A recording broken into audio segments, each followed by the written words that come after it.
Araw-araw na pagbasa ng Biblia, araw 40. Lumang Tipan. Exodus 4, Exodus 5, Exodus 6:1-12.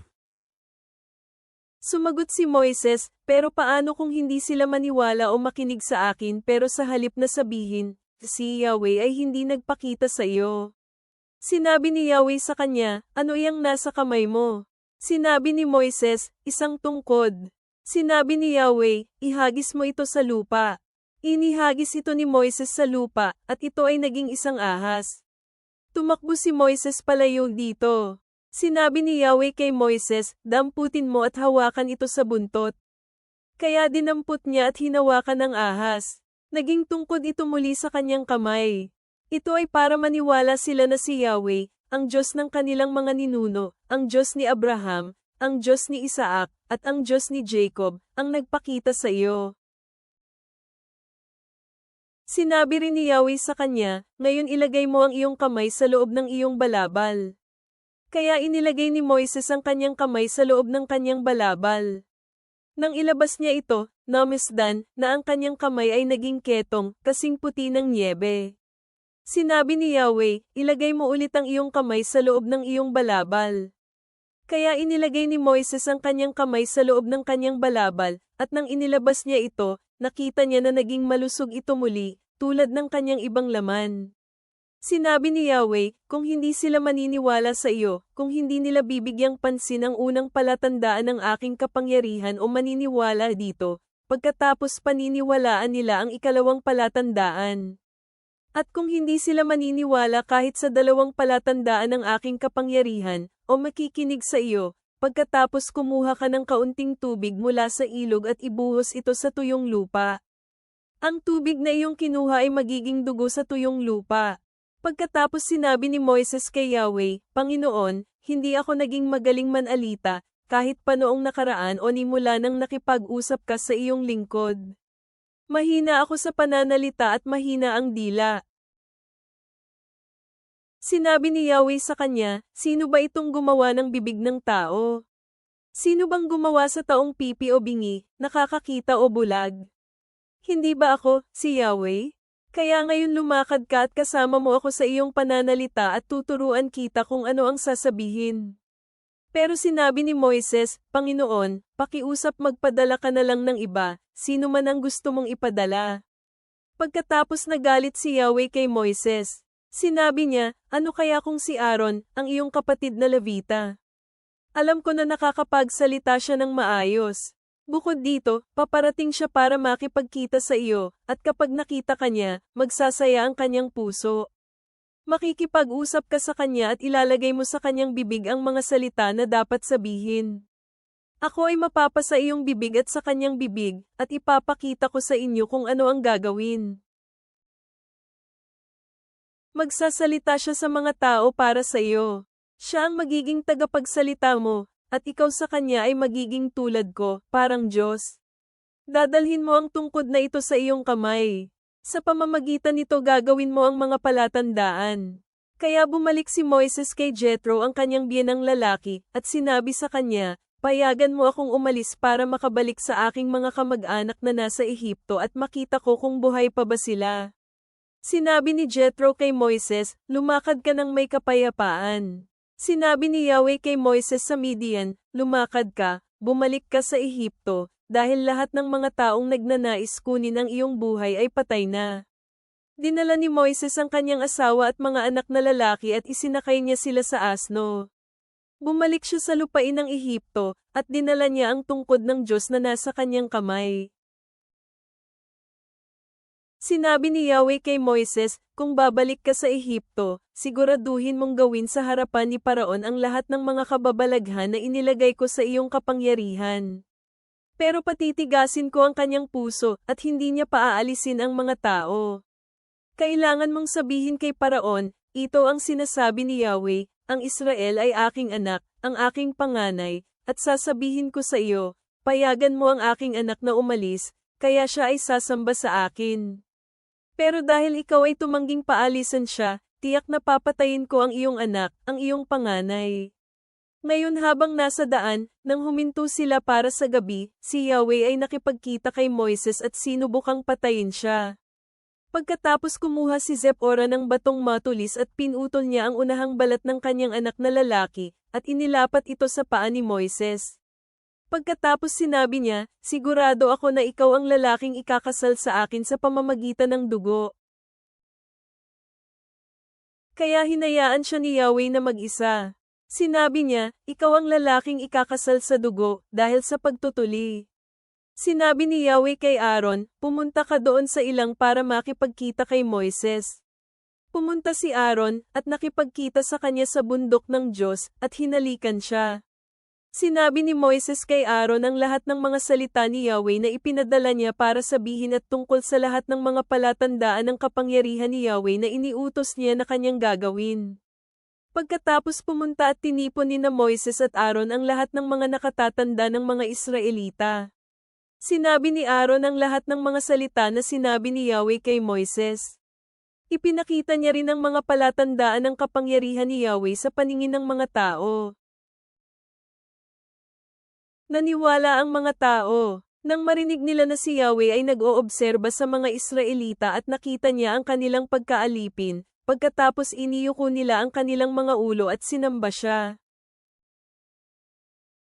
Nang matapos ang mga bagay na ito, pumunta sina Moises at Aaron kay Paraon at sinabi, ito ang sinabi ni Yahweh, ang Diyos ng Israel, sinabing, pabayaan mong umalis ang aking bayan, para magkaroon sila ng pagdiriwang para sa akin doon sa ilang. Sinabi ni Paraon, sino si Yahweh?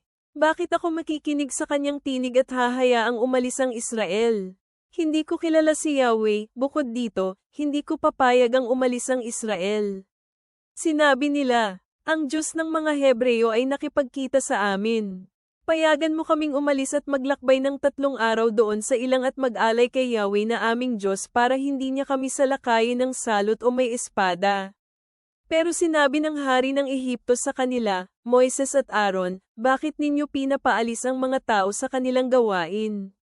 Bumalik kayo sa inyong gawain. Sinabi rin niya, marami ng mga taong Hebreo ngayon sa aming lupain, at papatigilin mo sila sa kanilang gawain. Sa araw ding iyon, nagbigay ng utos si Paraon sa mga katiwala at mga mahihigpit na tagapangasiwa. Sinabi niya, hindi tulad noon, hindi na ninyo kailanman bibigyan ang mga tao ng dayami para gawing mga laryo. Pabayaan ninyong magtipon ng para sa kanilang sarili. Gayunpaman, dapat pa rin ninyong hihingiin sa kanila ang parehong bilang ng mga laryo na ginawa nila noon.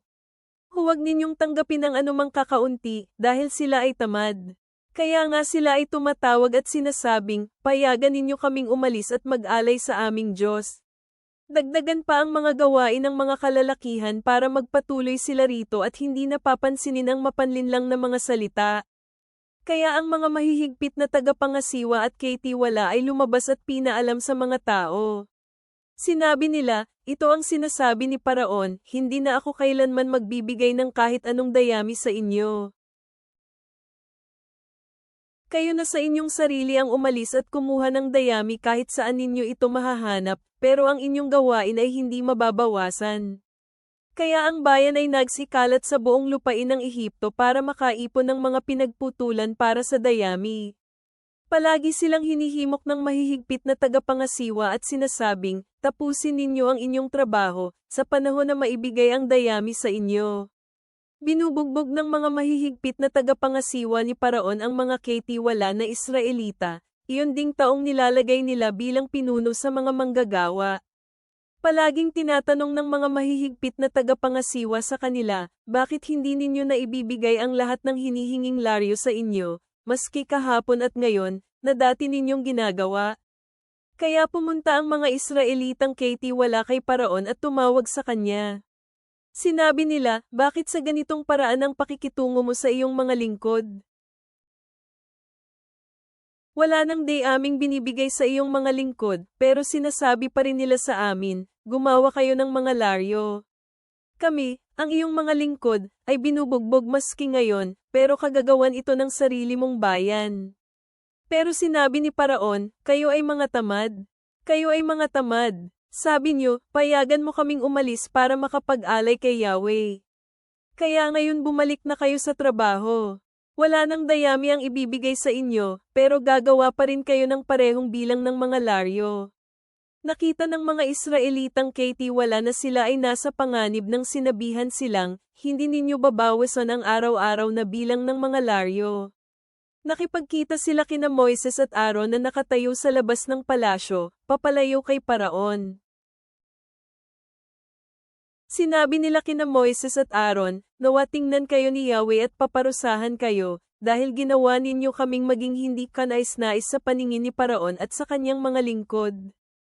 Inilagay ninyo ang espada sa kanilang kamay para patayin kami. Bumalik si Moises kay Yahweh at sinabi, Panginoon, bakit mo idinulot ang panganib sa mga taong ito? Bakit mo pala ako ipinadala? Sa simula pa lang na pumunta ako kay Paraon para magsalita sa kanya sa iyong pangalan, idinulot niya ang panganib para sa mga taong ito, at hindi mo pinalaya ang iyong bayan. Pagkatapos sinabi ni Yahweh kay Moises, ngayon makikita mo kung ano ang gagawin ko kay Paraon. Makikita mo ito, dahil hahayaan niya na sila ay umalis dahil sa aking malakas na kamay.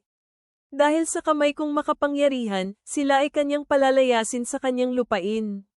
Kinausap ng Diyos si Moises at sinabi sa kanya, Ako si Yahweh.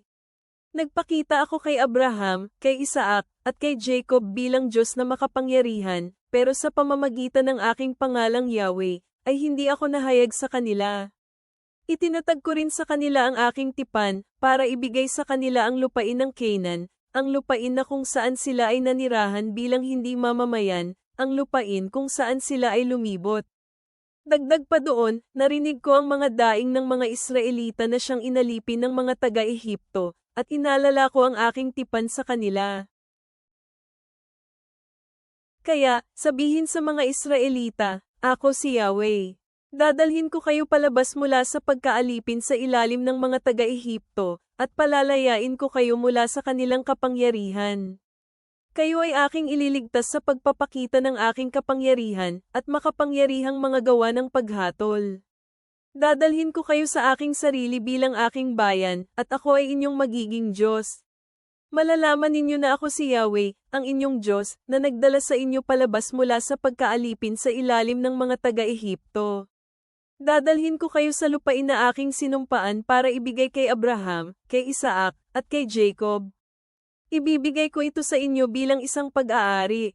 Ako si Yahweh. Nang sinabi ito ni Moises sa mga Israelita, ayaw nilang makinig sa kanya dahil sa pagkasira ng kanilang loob dahil sa lupit ng kanilang pagkaalipin. Kaya nakipag-usap si Yahweh kay Moises at sinabing, Pumunta ka at sabihan si Paraon, ang hari ng Ehipto, na hayaang umalis ang bayan ng Israel mula sa kanyang lupain. Sinabi ni Moises kay Yahweh, kung ang mga Israelita ay hindi nakinig sa akin, bakit makikinig si Paraon sa akin, gayong hindi ako magaling sa pagsasalita?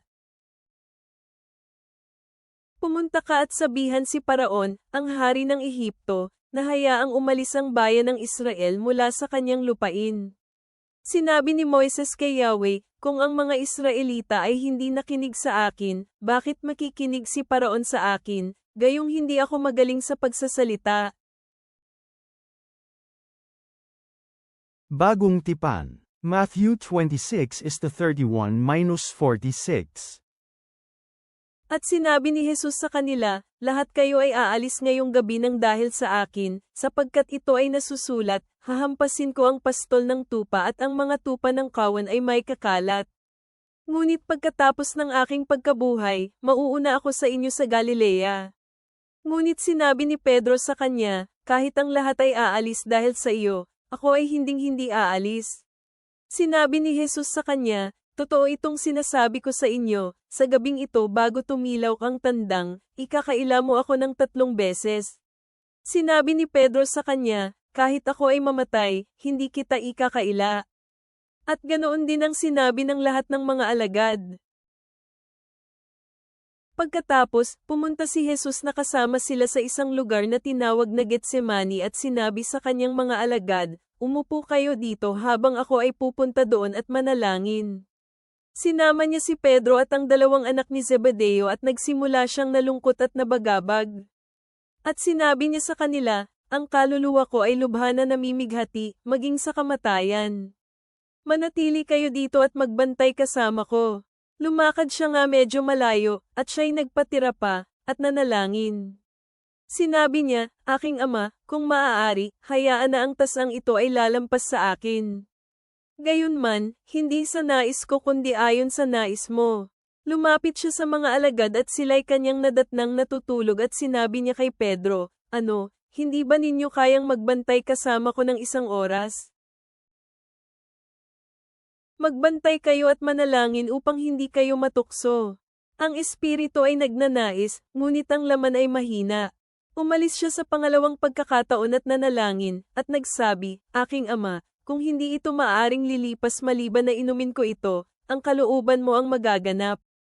At siya'y nagbalik muli at nakita silang natutulog, sapagkat mabigat na ang kanilang mga mata. At muli niya silang iniwan at siya'y umalis. Nanalangin siya sa ikatlong pagkakataon at sinabi ang ganoon ding mga salita. Pagkatapos, lumapit si Jesus sa kanyang mga alagad at sinabi sa kanila, natutulog pa rin ba kayo at namamahinga? Tingnan ninyo, malapit na ang oras, at ang anak ng tao ay ipagkanulo sa mga kamay ng mga makasalanan. Tumindig kayo, aalis na tayo. Tingnan ninyo, malapit na ang magkanulo sa akin. Tumindig kayo, aalis na tayo. Tingnan ninyo, malapit na ang magkanulo sa akin. Mga kawikaan. Proverbs 4:19. Makinig, aking anak, at pansinin ang aking mga salita, at ikaw ay magkakaroon ng maraming mga taon sa iyong buhay. Makinig, aking anak, at pansinin ang aking mga salita, at ikaw ay magkakaroon ng maraming mga taon sa iyong buhay. Papatnubayan kita sa daan ng karunungan, pangungunahan kita sa matuwid na mga landas. Kapag ikaw ay lumalakad, walang hahadlang sa iyong daanan at kapag ikaw ay tatakbo, hindi ka matitisod. Kumapit ka sa disiplina, huwag itong bibitawan, bantayan ito, dahil ito ay iyong buhay. Huwag sumunod sa landas ng masama at huwag sumama sa kaparaanan ng mga gumagawa ng masama. Iwasan ito ay huwag magpatuloy, tumalikod mula dito at tumungo sa ibang daan. Dahil hindi sila nakakatulog hanggang sila ay makagawa ng masama at nanakawan sila ng tulog hanggang sila ay magdulot ng pagkatisod ng isang tao. Dahil sila ay kumakain ng tinapay ng kasamaan at iniinom ang alak ng karahasan. Ngunit ang landas ng isang tao na gumagawa ng matuwid ay katulad ng unang liwanag na patuloy na nagliliwanag, ito ay lalong nagliliwanag hanggang sa kapunuan ng araw ay dumating. Ang daan ng masama ay katulad ng kadiliman, hindi nila alam kung ano itong kanilang kinatitisyarin. Dahil hindi sila nakakatulog hanggang sila ay makagawa ng masama at nanakawan sila ng tulog hanggang sila ay magdulot ng pagkatisod ng isang tao. Dahil sila ay kumakain ng tinapay ng kasamaan at iniinom ang alak ng karahasan. Ngunit ang landas ng isang tao na gumagawa ng matuwid ay katulad ng unang liwanag na patuloy na nagliliwanag, ito ay lalong nagliliwanag hanggang sa kapunuan ng araw ay dumating. Ang daan ng masama ay katulad ng kadiliman, hindi nila alam kung ano itong kanilang kinatitisyarin. Makapangyarihang Ama, kinikilala namin na kahit ang iyong mga piniling lingkod ay nakararanas ng pagtanggi at hindi pagkakaunawaan. Habang kami ay nagmumuni-muni sa pagpapadala ni Jesus sa 12 na may kapangyarihan at mga tagubilin, bigyan mo kami ng lakas para sa misyong ibinigay mo sa amin. Tulungan mo kaming magpatuloy sa iyong kapangyarihan, na nagtitiwala na iyong ibibigay ang aming mga pangangailangan. Naway maipahayag namin ang kaharian ng may katapangan at maipakita ang iyong pag-ibig sa pamamagitan ng aming mga gawa, na maging tapat na mga saksi sa mundong nakapaligid sa amin. Lahat ng kaluwalhatian at papuri kay Hesukristo, ngayon at magpakailanman. Amen.